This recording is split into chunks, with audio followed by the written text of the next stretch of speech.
Welcome to Topic Tuesday.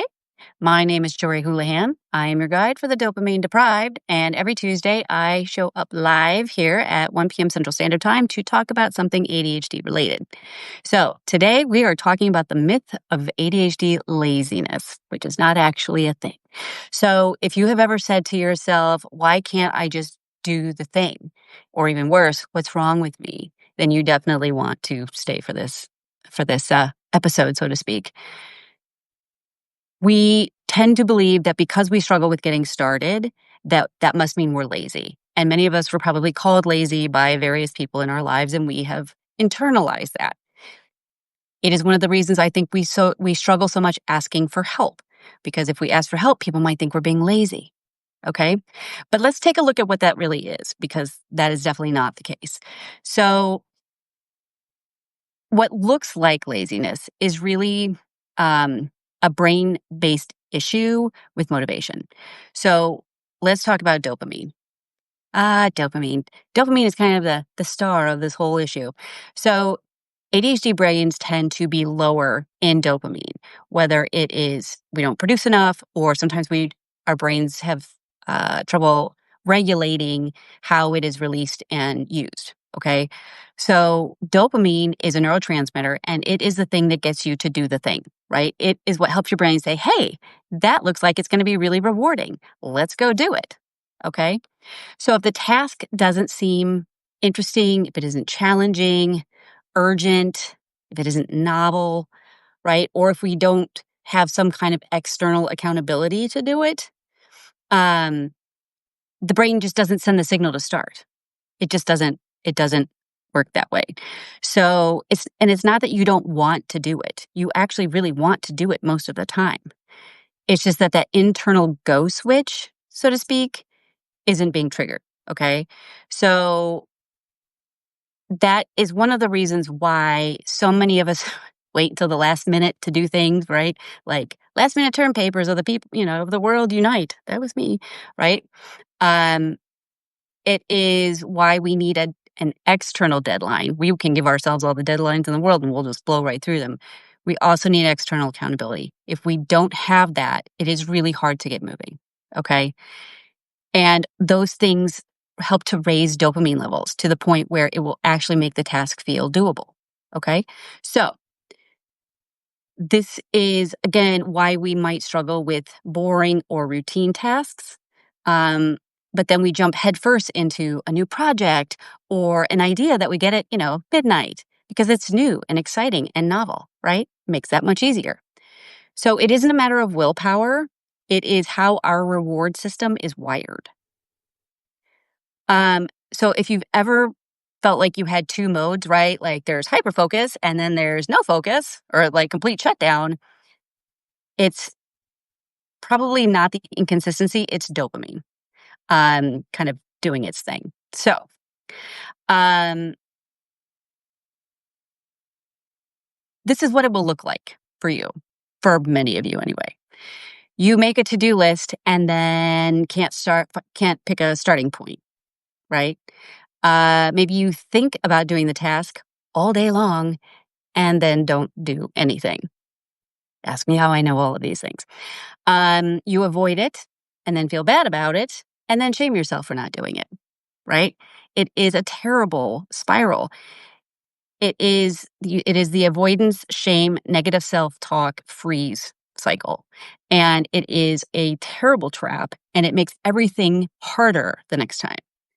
So let's take a look at some small and practical possible solutions that might work for you. Now, these are not magic cures. There is no magic cure for any of this stuff, obviously, but they are they're realistic steps, I think, that work with ADHD motivation and not against it. So, first of all, our frontal lobe, it needs a warm up. Okay. Start with something that's like a low effort task, right? Opening the document, putting on your shoes, getting out the pan. Something super simple, okay?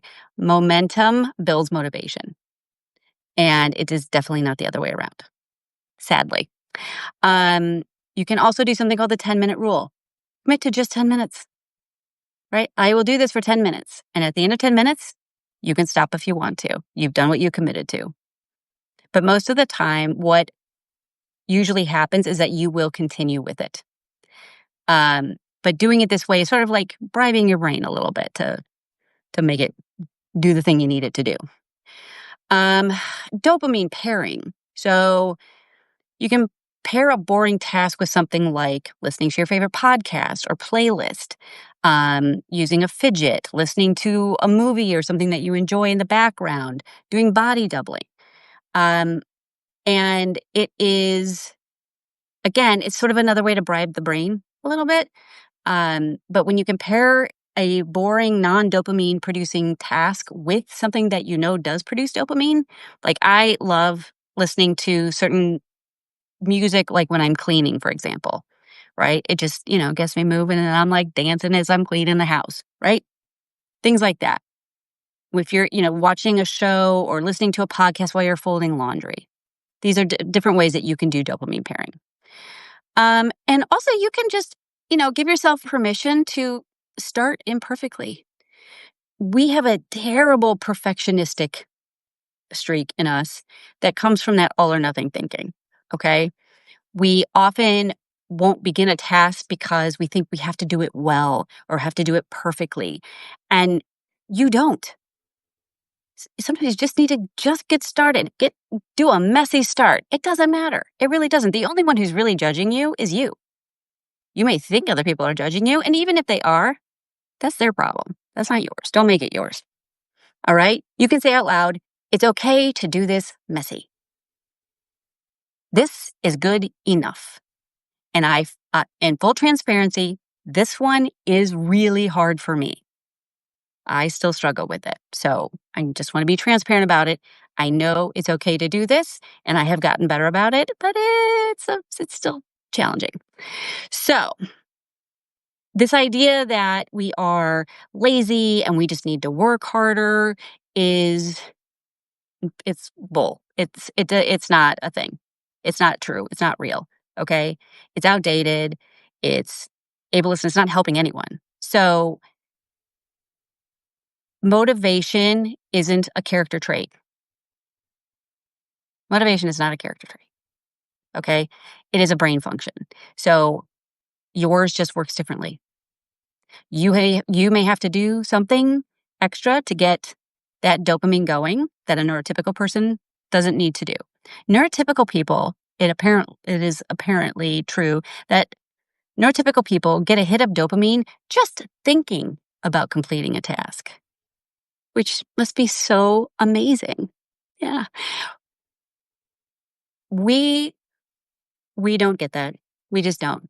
Like I said, we're really like, if it's a new project and it's something new and shiny, and this is why our brain is always looking for something new and shiny, right? So finding the things that are going to uptick your dopamine so that you can complete the tasks that you need to do to complete the thing that you need to complete or to do the thing you need to do. My favorite one is the dopamine pairing, but all those things and the 10-minute rule. And it doesn't have to be 10. It can be 2. There are days where like, I am lucky if I can get 2 minutes to do something, right? But usually, almost always, if I commit to 2 minutes or laundry, okay, I'm going to hang 3 items and then I can be done. I usually just keep going, right? You're just looking for ways to get that motivation. And that means you got to get the dopamine out. All right. So you are not broken. You're not broken. Your brain just works differently. That's all. You're not alone because there are so many of us out here. I can't even begin to tell you. And you just need to learn how to work with your brain. Okay. So hopefully some of the things I gave you today are going to help you with that. And yeah, so if you are, if there is a topic that you would like me to cover in future Topic Tuesdays, please put it in the comments. And even put in the comments, like, what is something that you have done that you have found really helps you to do the thing in an area where maybe you used to struggle? Because I think that we can just, I like building little libraries of tips and hacks to help people with this thing. Procrastination and the struggle to initiate tasks or follow through on them is one of the biggest struggles in ADHD. And so, the more that we all can chime in and offer possible solutions, I think the better. So I offered you a few. If you have anything else, I would love to hear. Put them in the comments. All right. So thank you very much to BK for joining me today. And thank you for watching if you are watching the replay. And like I said, if you have any other topics you'd like me to cover, let me know. There will not be a Topic Tuesday next week. I apologize, but I had something that I could not reschedule. So I won't be doing it next week, but I will be back the next week. All righty. I think that's it. Have an amazing couple of weeks. It is July 1st. I cannot believe we are halfway through the year already. Anyway, so enjoy your 4th if you're in the States, and please be safe. And I will see you in a couple weeks.